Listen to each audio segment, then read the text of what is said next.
Hello and welcome to Mama Tales, a podcast that celebrates our collective motherhood journey. I'm your host, Sally Kuria. Before I start this episode, I want to send a special thanks to the people who have donated to this show. You know, when I put out that call, I wasn't sure that anyone would actually do it. So when I finally checked and saw these 7 contributors, I was shocked. In a good way. Your contribution matters so much to me and it will go a long way in helping me keep the lights on in here. So thank you. I don't know if I should be doing shout outs, but just know that you made my week. If you're sitting there and you're wondering what this donation thing I'm talking about is, let me fill you in. Mama Tales is a labor of love. I see this platform as an essential tool contributing to the empowerment of the African mom. I hope that this community will allow us to embark on motherhood feeling confident, seen, felt, and heard. And I will need your help in doing that. If you find this podcast valuable to you, there's so many ways you can provide support. The easiest one is to share it with a friend or two who you believe will find value here. If you'd like to help me even further, that's when you can consider donating to this space. Think about it like buying me a cup of tea or a slice of Java's decadent Black Forest cake. I know you can feel that taste in your mouth. Every single contribution will go a long, long way in building this community and helping us realize that vision for the African mom. Details on how you can do this can be found in the show notes of this episode. And if you have any other ideas on how you can support this work, please feel free to shoot me an email at mamatilspod@gmail.com or send me a message in my DMs on Insta. And speaking of Insta, you can find us at Mama Tales Podcast and on TikTok as well with the same username. That's Mama Tales Podcast. Together with our YouTube channel, I use these spaces to engage, to bring you into my process and show you all that goes into getting these episodes to you. So if you are interested, please do check them out. You can also join our community by signing up to our mailing list. I send out newsletters every other week with personal essays and stories on things that matter to us in this time. Like I've shared severally, I am looking for contributors to this newsletter. Do you have something that you would like to share with the community? Maybe something you want to get off your chest, something that you want us to think about, something that you want to teach us? Well, this is your space. Let me know that you're interested by reaching out to me in my DMs or replying to any issue, preferably the latest, but any issue would work. You can find them all at mamatalesafterhours.substack.com. I know, long URL. Don't worry, it's in the show notes of this episode.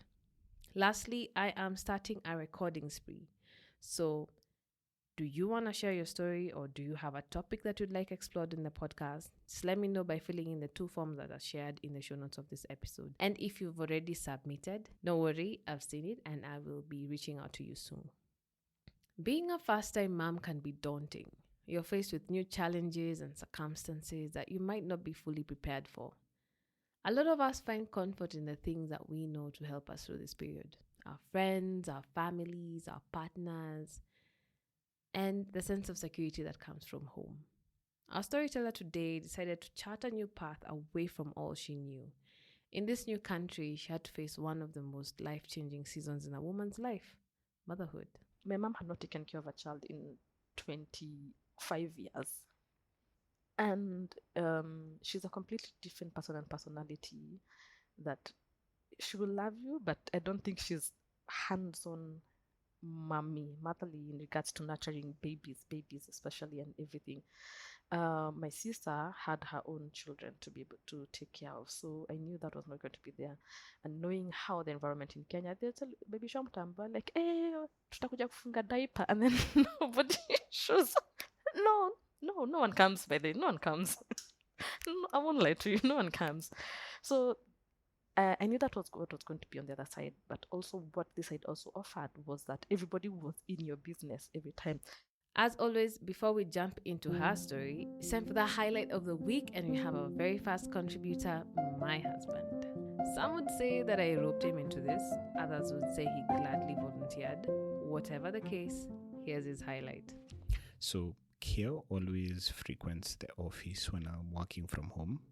And for this instance, she came with a miniature toy cow. And what she did was she was milking it, and she was saying what she was doing in Swahili, obviously, and then saying that she'll share the milk with Vayo and herself after she's done.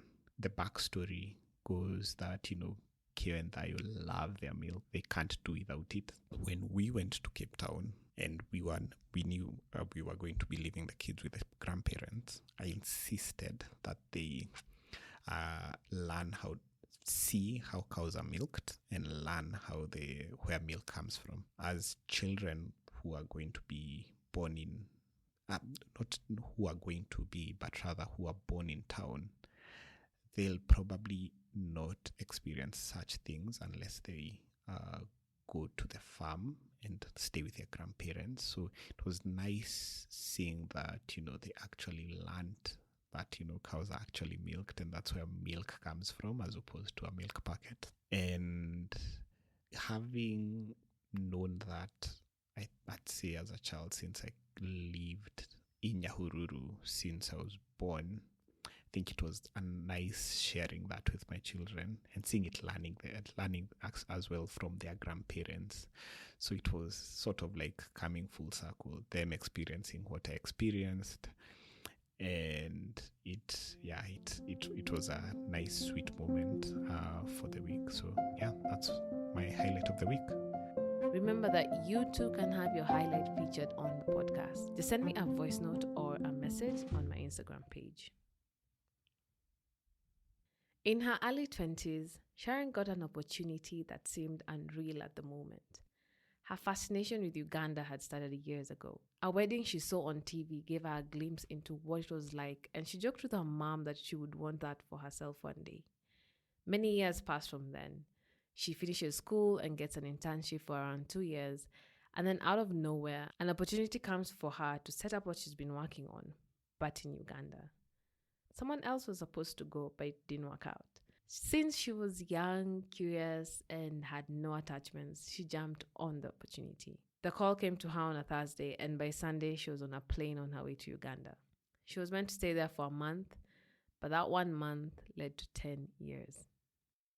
I was coming out for fun because I think it was the first time I absolutely did not have something to hold me down because I had been doing school all through constantly. So like I did not have much opportunity to travel around or experiment with new things or anything.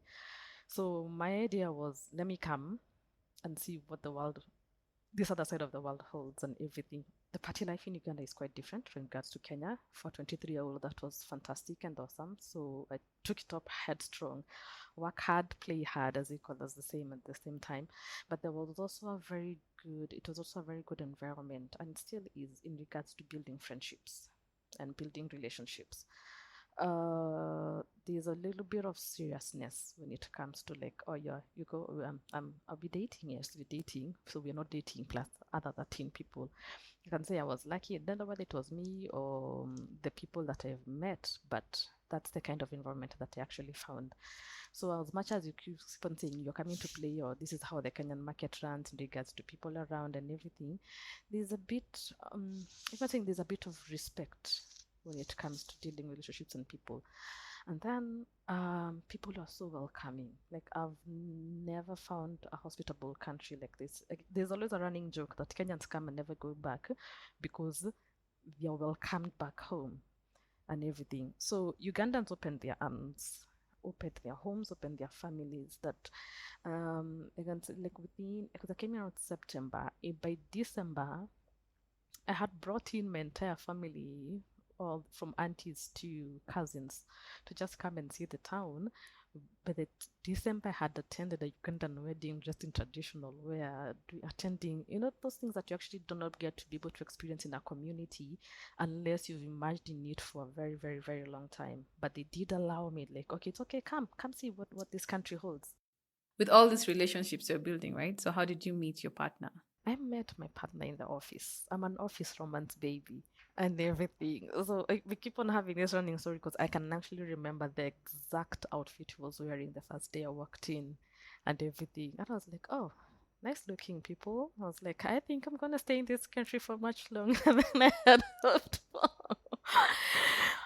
But we didn't begin dating until I think 3 years after I was in the country and everything. But in the middle of that, I had other relationships outside from people outside the office and everything. Because the community did grow, like from office friends, and then there were church friends, there were social friends who could just meet outside when they're doing different activities and clubs and everything.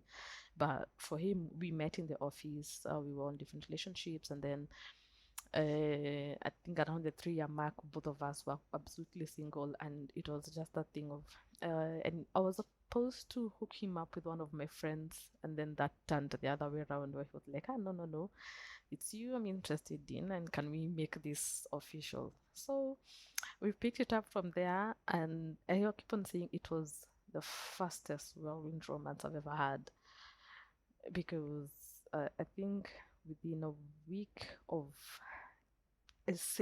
putting it down on paper and going like, are we dating? Yes, we are dating. It's not this card game of like, I like you, I don't like, no, are we dating? We're good. I think within a week of that, I had to come back home to Kenya, and he came to me, to my mom. I was like, hey, a week, because we did it a week. I came home, was having a function there, and then he came, attended the function, and then after the function, was like, yeah, well, we're gonna meet your family. So he met my mom and my sister, and they had a really good connection. So I think from there, my mom picked up and told me like, a month ago you were crying, saying you're heartbroken. Sasa nimesalimiwa na mtu. It's like, are you okay? And I'm like, yeah. Let's continue with this.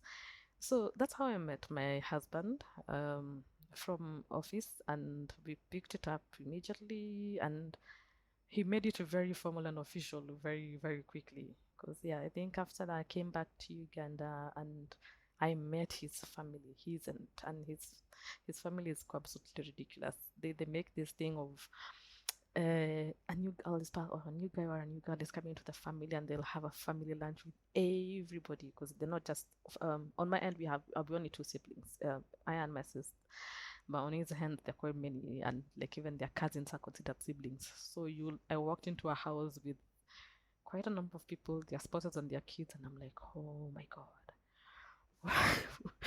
The pressure and everything. But now looking at it retrospectively, it's absolutely hilarious, because we still do the same for our younger siblings who are bringing in their spouses and their significant others and everything. And we keep on saying, well, remember the first day? And we're like, yeah, like this is how we were judging you. Like we wanted to see which movie you're gonna choose, what food you're gonna eat, and it was funny and everything. But it was quite fast. I think we met, I thought you can see, like within the first 2 months we've introduced each other to the family. Within the first year we were engaged, and that's how that relationship has started and how it's going and everything. Before they started dating, Sharon and her partner had talked about the big things: finances, family, how soon to have kids, how many kids they were going to have, everything. So by the time they officially started dating, they were ready to have the kids. She was also getting a bit of light-hearted pressure from her folks back home. Her mother had told her that the women in her family tend to reach menopause earlier than normal. And the fact that her younger sister had given birth to twins the year before did not help. So and this, so we got engaged, and then he gets an opportunity to come for a learning program in Nairobi. And then in that December, because the program is supposed to start in January. December, we're doing the pre, what do you call it, engagement shoots, walking around looking nice, thinking like, okay, we're gonna do this. And then the always missed period during Christmas, and you're like, I think, have I been partying too much? Is it the change in weather and in climate? Oh, and there's 2 stripes in that test. And I was like, oh, okay. So, like the discussion, I was like, here's a chance for you to go and learn in Kenya. And here's also a 2-stripe paper that is showing us we're going to be parents. And first of all, there was shock, because absolute shock, because you know how you have straightforward line in your head, like it's okay, engagement, wedding, and then babies, and then now the curveball of like these babies, these outing, and then I was facing a different dynamic in my family where my mom was not feeling well, so she needed some medical care out of the country. Then the people who's supposed to go with her and such. I have a sibling who also has two small children. And I sat down and I was like, what? Okay, now what do we do? And we spoke, and I was like, okay, first things we're not canceling it's not an internship. Your external experience out of the country, you're going to go for that. Now, let me try to tell my mom on how we're having a baby in the middle of her going through particular surgeries and her illness and everything else and everything. And I keep on saying it was the one moment that I grew up. I just sat down and I told my mom, it's like, oh yeah, it's like this. We're expecting on these particular dates. Please, like, I'll take care of myself, go for the surgery, do everything, and everything. We'll have this conversation after you come back. And we keep on joking at how, like, the two experiences that I had with my sis, telling my mom my sister was expecting, and telling myself, I was telling her I was expecting, was absolutely so different. Because she looked at me, she's like, oh, congratulations, Saba, so tuendele. And I was like, wait. For me, it was quite bad. It was quite bad. I think it was because also she was younger, and I don't know. But also, I keep on saying it's my sister who was the cushioning, because by the time I was getting pregnant, I think she had got, there's always that fear of like, oh, what will people say? What will what? So she had already gone through that phase. It's like, what next, people? Let's do this and everything. So she was like, oh, congratulations. Are you okay? Is everything going okay and everything? And I was like, yeah, yes, we're good. She was like, Sawa. So how are we gonna do this? And I told her, it's like this. First things first, I'm not getting married, pregnant. Regardless of everybody's choice, because I know everybody's preference is like, oh, no, we need to get married before the baby comes. I'm like, I'm not walking down in that dress. Like, the whole idea I have in my head for a wedding and that celebration is for me to be physically fit to dance my life out. All these other things are just repeating ourselves because of culture and society and everything, and the fact that my partner is very okay with this decision. We are going to wait until this child is born for us to do the wedding and everything. So I think that's the one thing that she had to come in terms with, but I also had to come in terms with, and it was a live lesson for me of like, not everything is linear, like curveballs, and it's okay for you to actually adjust to them and be okay with them. So I think I did my uh I don't know what to call it in Kikuyu. My what do you call it? My mind has really switched to UG functions. So the first visit, I don't know, in Uganda it's called Kuchala. It's like where the boys' parents and family just introducing themselves to you. So I did that function, I think, when I was around 6 months. No, 6 months or less, pregnant and everything. It was a fantastic function at home. Did it, finished it, and I told my mom, we are closing this book until next year, same time. At least that time, the child will have been several months. And she was like, it's okay, that's what you want. We're not rushing you. You bring something very important, because that's the thing. I think we're all taught, this is how everything goes. And when something just veers off course, you start either blaming yourself or feeling like, oh, it's not fair, or it's not, I don't think it's that big of a deal as we've been made to think it is. But it's fair to feel that, because it's what you had in your head. You know what I mean? And now that you say that, you had to make at least that choice of him coming home to see the people, are there any other major choices that you had to make at that point? For example, like, were you going to give birth in Uganda or Kenya? I think that was almost a no-brainer. When I began dating and knew I was marrying my spouse, I switched off everything Kenya. I was like, hi. Like, Mimi Sirudi. It was not even a question, actually, until my mom asked me. She's like, are you having the baby from here? And I was like, this baby is Ugandan. Why am I having this baby from Kenya? And also, I think also the decision was also very much fueled by the support system I had in UG. As I said, family and friends showed up.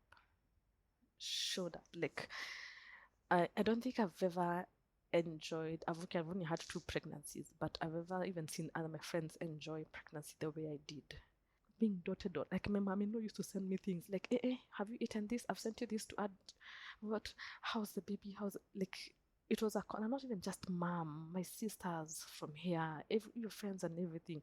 So I knew I had a support system here compared to how I was in Kenya. It wasn't bad faith, but I knew my mom had not taken care of a child in 25 years. And she's a completely different person and personality that she will love you, but I don't think she's hands-on motherly in regards to nurturing babies especially, and everything. My sister had her own children to be able to take care of, so I knew that was not going to be there.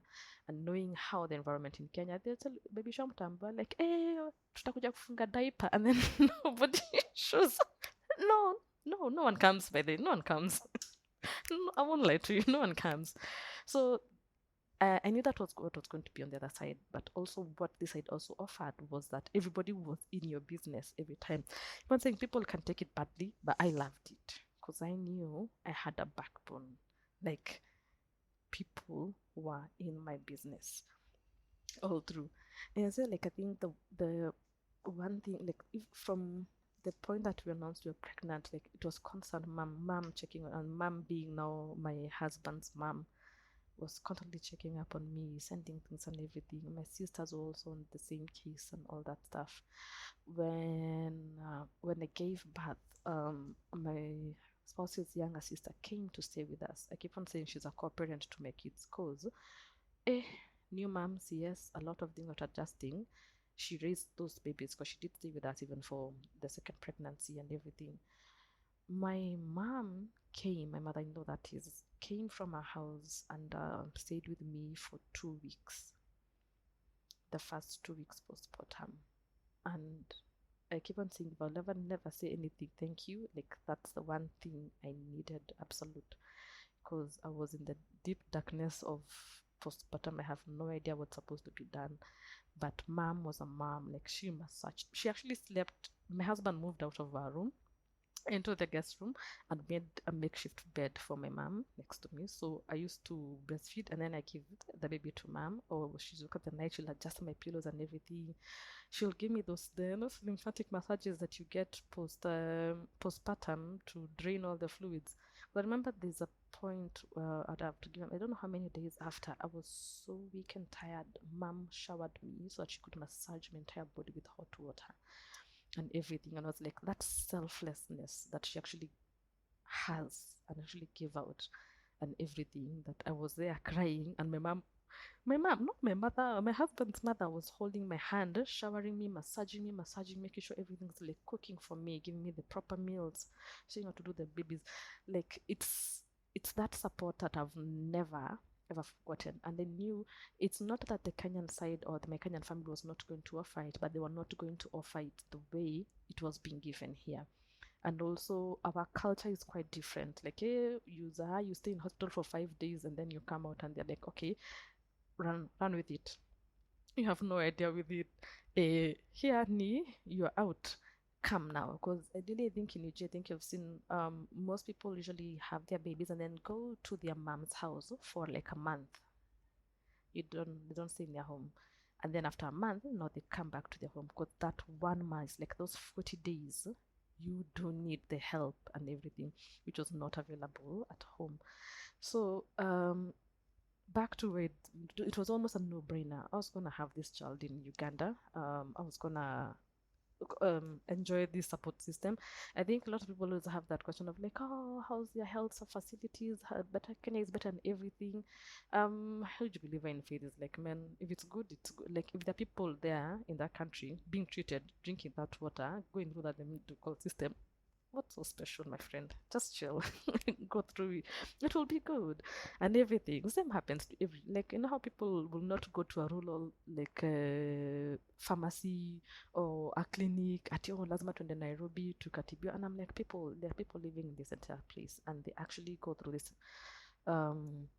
system. So if it's working for them, can you just try it out and everything? So I think it was a no-brainer. I think in the middle of it, because my first child, there was a cord tied around the head or something, because I had to go to CS instead of doing the normal. But thank God it was an elective one and everything. But no, it was an emergency. Yeah. By the time they get into the lab, they were like, this cord is tied and we don't want to risk it. Let's go this way and all. But you could see, so that I think that's where the fear came of, like, okay, are you sure you want to do this in UG? Like, you've never had anybody. And I was like, how many people have had CSUs? You know what? I'm staying because I can't even start traveling to Kenya at 9 months. I know. So it's like, we are doing this here and everything. So I think that's it. That's it in regards to deciding we are doing this here. And also that's how the support system was. Like, the family and friends showed up. I like the snippets that you're giving about like what your mom-in-law was doing. So let's talk about that birth and postpartum period, right? Especially trying to see the parts of the care that was a bit different from what you'd have expected or what you think happens around here, right? So how was that period for you? The medical services here are much cheaper as compared to Kenya. So what Kenya could have afforded me, a shared room in a hospital, at what here gave me a nice private room with even an extra bed. I was like, okay, we're in a good start. At least I had my friends. They were alternating between my spouse and my best friend sleeping over in hospital after the CS and everything. The care was absolutely good in hospital. It was actually really good because they do teach you everything from scratch, whether you are a new mom or second, first time mom and everything. The cleaning, the washing, the feeding, like they make sure you live, by the time you live in that place, you at least to have some standing ground and all that stuff. And then now I came home, and the day I came home is also the day my sister and my mom came home. And I was like, okay, this is different. So then like, you know how, what do you call it?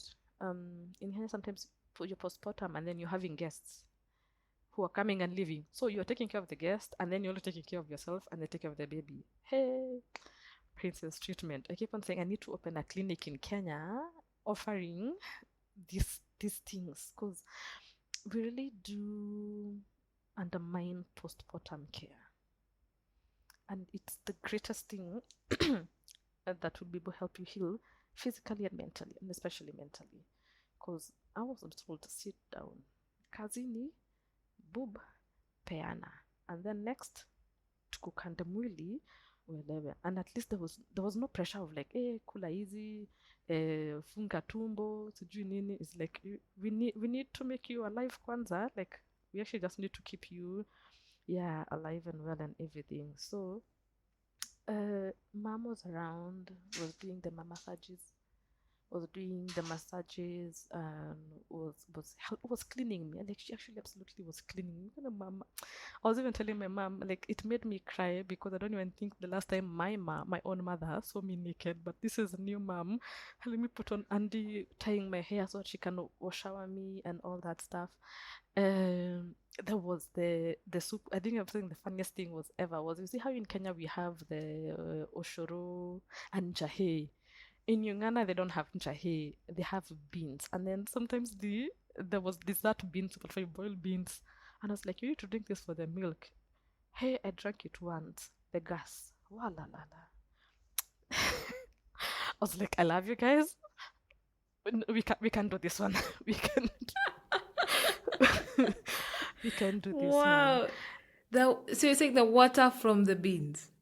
Yes. Oh, that was a bit difficult. I think another thing that I loved was there was also being made for matoke is the main meal here, and for matoke for Uganda is not matoke for Kenya. Here we mingle it with our hands and fingers. It does not touch water. It's simply steamed through and everything.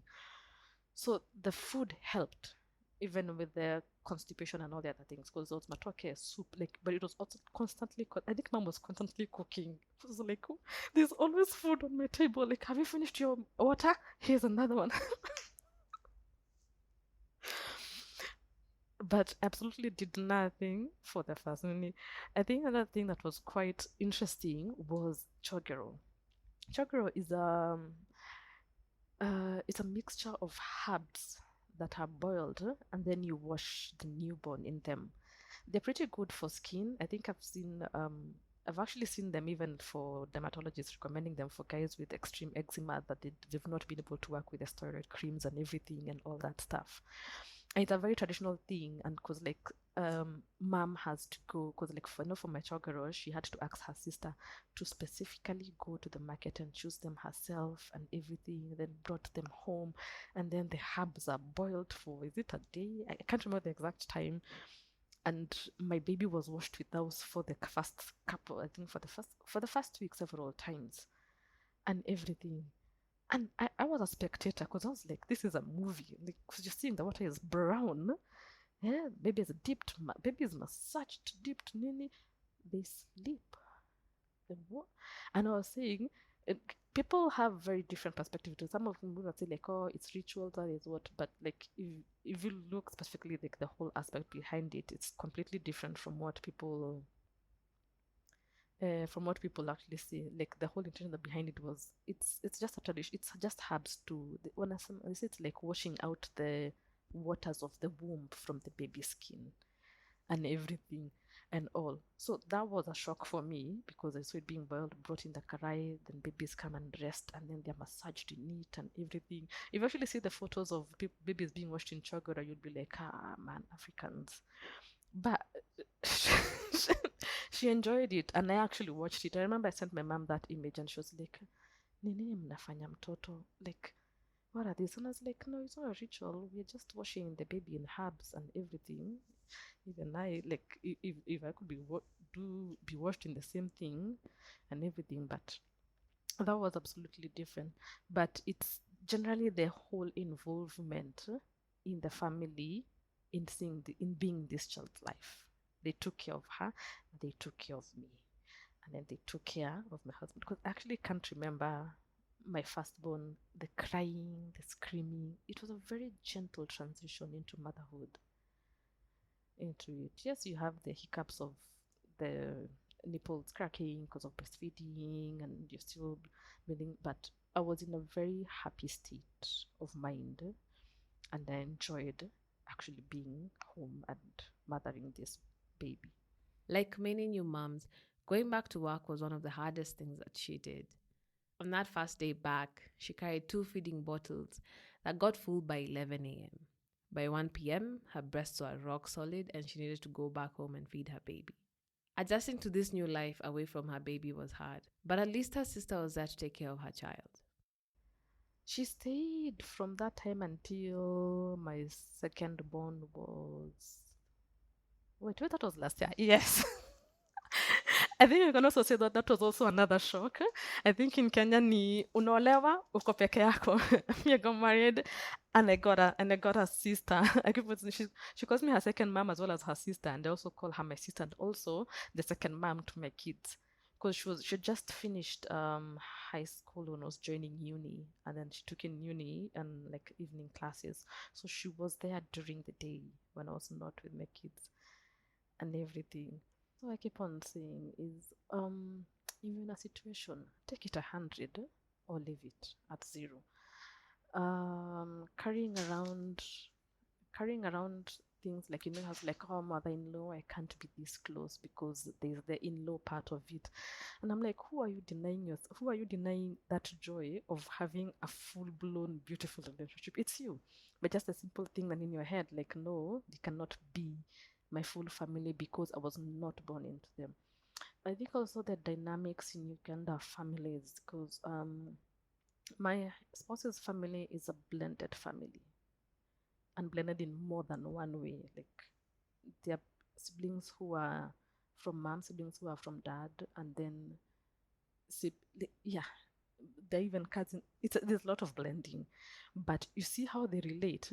I never knew there was blending until I was deep inside, and I was like, wait, hold up, how many kids does my mom actually have?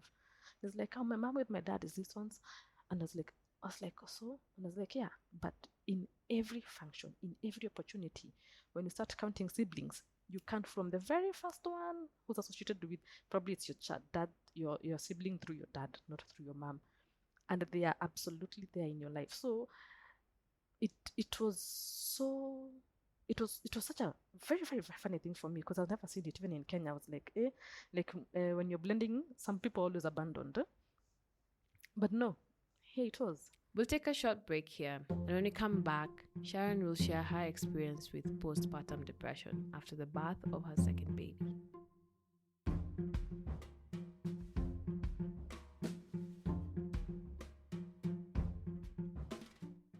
Welcome back. In this episode, we met Sharon, a young Kenyan woman who got an opportunity to work in Uganda and decided to build a whole new life for herself there. She formed new friendships, got her heart broken a couple of times, and finally got engaged to her husband after a whirlwind office romance. They started a family, and soon his extended family became hers, all providing pivotal support. When Sharon sent in her story to the podcast, I was intrigued to see that she had suffered from postpartum depression after the birth of her second child. As we recorded this story, I couldn't see how she got there, and neither did she.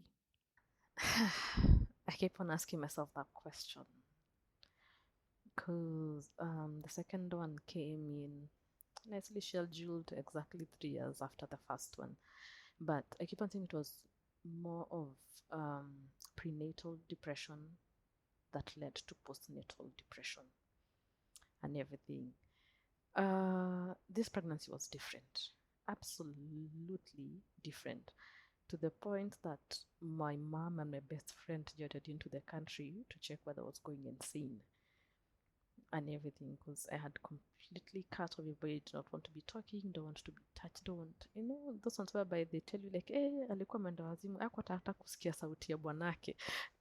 Such it was that bad, like everything, and I do not know what triggered it and everything, but it did begin from as early as like 3-4 months into the pregnancy and everything. And due to that state of mind, I had cut off everybody. That I told mom, please don't come post the baby. My sister, I can't kick you out because you're in my house, but please nobody bother me. So I was in a very, very secluded area, but it began all the way prenatal. And then the decisions that you keep on making, like, I keep on, there's always a running joke of, like, I told my husband, if we are having another child, I'll make all the plans for even showers and parties and everything before we get pregnant, because the state of mind that I was in during the second pregnancy, I couldn't do anything. Like, cut off everybody, cut off, like, even being called somewhere, I was not talking, so it was a very depressive state, which now carried forward into the depression, into the postpartum. So this was a non-new scenario whereby the entire support system that I had during the first time, I did not have it this time around, and I knew I did not want it. But when that baby popped, I needed it, but I was too proud to accept and the decision that I'd actually made before and everything. So I was like, second time around, we'll soldier on this together. That went down badly. Because I could see even the milk supply,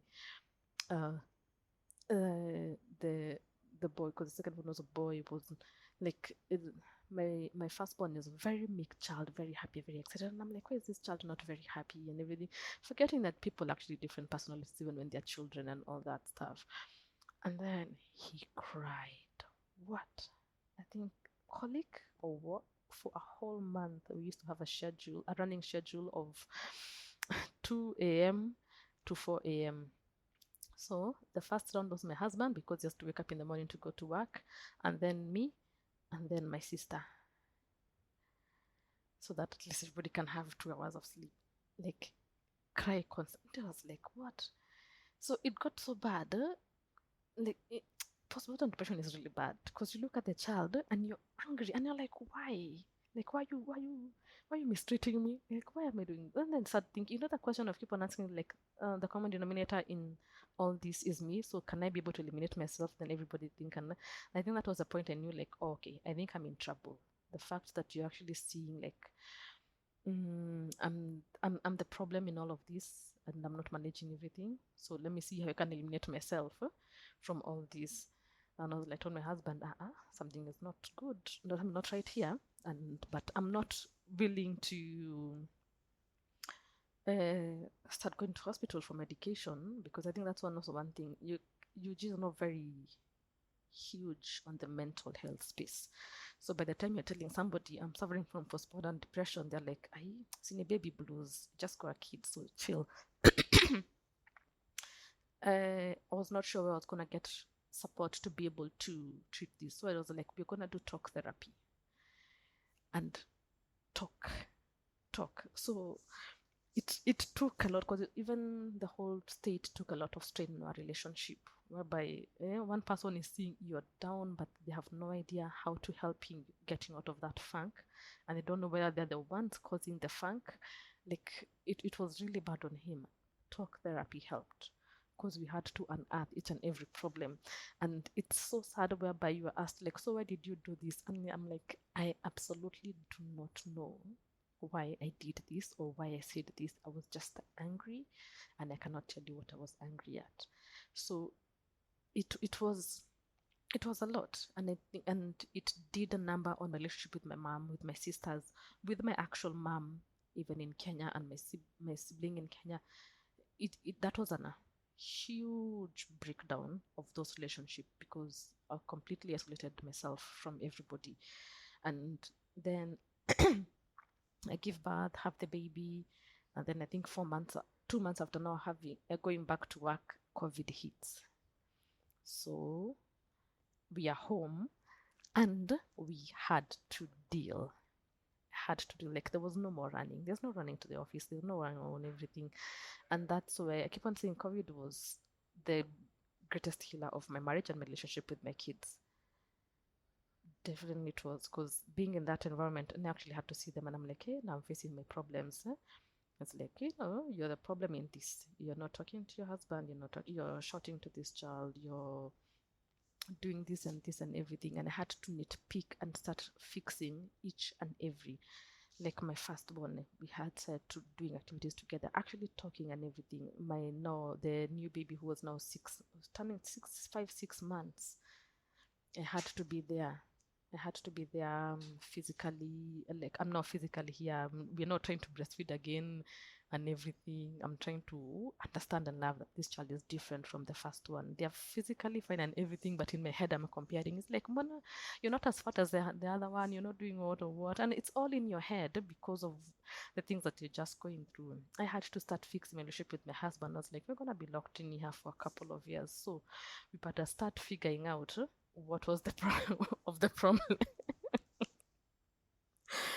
what was the problem? So COVID helped for me to get out of it and everything.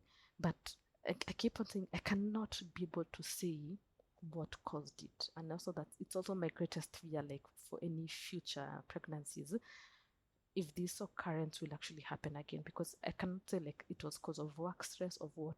It just switched off, and I was like, I'm no longer talking to everybody. I'm no longer doing this.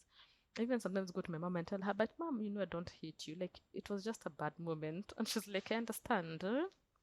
Like, we all have moments of that kind of madness.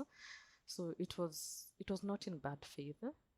My brain just decided, yes, we're gonna F you up and change everything up. I'm so sorry you had to go through that. I think it's one of those things that, yeah, rightfully so, you're scared because you don't know where it came from, and pregnancy does this to a lot of us because you're not in control anymore. You don't know of your body, on your mind, and even that dynamic of a second child where you're hoping that everything just goes exactly how it went the first time round, the one you learned and you hacked, and then the second one just throws you a curveball and you're like, what is this? So maybe, your brain was just trying to adjust or try to just be like, what is happening, So I think we're coming towards the end. And I would love to know what guides you as you raise your kids in a multicultural environment. That question has made me smile because recently my daughter or a decision that we made with my husband first is that our kids are multicultural, so it was gonna be quite unfair for us to give them the names of one culture vis-a-vis the other. So they both have my name is Sharon. My husband's name also begins with S. So all our kids have SSS names. So we have whereby like their first name is S, and then the second name, it's a name. It has a meaning to it, or an attachment to it. Like my daughter is named after my mom, and also his grandmother. Thank God they shared a name, so we didn't have to choose. My son, we chose a particular name that was completely out of the family and everything, but it's also an English name. So they do have two English names, and then they have the surname, which is the family name. So they don't have the cultural language name. So like you see how we have a Jerry, we have a what and what and what. So she came in and asked me, and she's like, "So, mom, am I Kenyan or am I Ugandan?" And I was like, "Okay, you're both. Where is this coming from?" She's like, "You see, all my friends have a Christian or a Muslim name, and then a name from their tribe, and then their surname. I don't have any." And I told her, no, she's 7. I was like, okay, it's like, and I had to explain to her, and I was like, you see, you're both Kenyan and you're both Ugandan, and unless I give you 4 names or 5 names for us to be able to accommodate each culture, which is going to give you trouble when now you are old and you're trying to fill all of them in your passport for absolutely no reason. So we've not given you a cultural name, but every time when the kids are born, my mom does give them a Luganda name, as much as it's not officially written. And you see, like the naming culture in Uganda, it's not like how we have it in Kenya, like Kikuyu, whereby that you name your mother, your father, and then your the rest of your relatives. I think here sometimes they even look at you. There's also the time of the day, also you as being an heir of somebody and everything. So, like my daughter is named Joy in Luganda, and my son is named Hope, but in Luganda. So they do have it. I can't call them pet names, but it's like a name that is attached to their character. We're raising them in Uganda because there's more family that is available here to be able to nurture the kind of personalities and the kind of family values that we have here is what I'll prefer them to have as compared to home. But they know they do have family back home, and we go home at least once a year. We always have to go home. I'm still not very fluent in Luganda. I keep on saying nazasikia lakini siwezi ongea, which is always the funniest thing, which is true because I keep on saying it's not I don't want to speak it. I feel like I disrespect the language and I don't speak it in the exact intonations. So the language I've let it to the dad. I was like, you'll teach them, but also the environment will teach them. Like in schools, in the neighborhood where they're growing up, they will learn the language the same way. So it's the Kikuyu and the Swahili for me that I have to actively be able to teach them. I think the Kikuyu always comes out when you're in the middle of something. I know it's your first language to refer to, like kucha, and they're like, okay, the language has been used. Let me align myself and everything. I want to thank Sharon Ganda for taking the time to share her story with us. Remember, if you would like to share your story on this podcast or have a topic you'd like explored in the upcoming special episodes, please let me know by filling out the forms in the show notes of this episode. You could even shoot me a DM. I don't mind, I'm flex. Is that a word? Yeah, I'm flex. I'll catch you in the next one. Bye.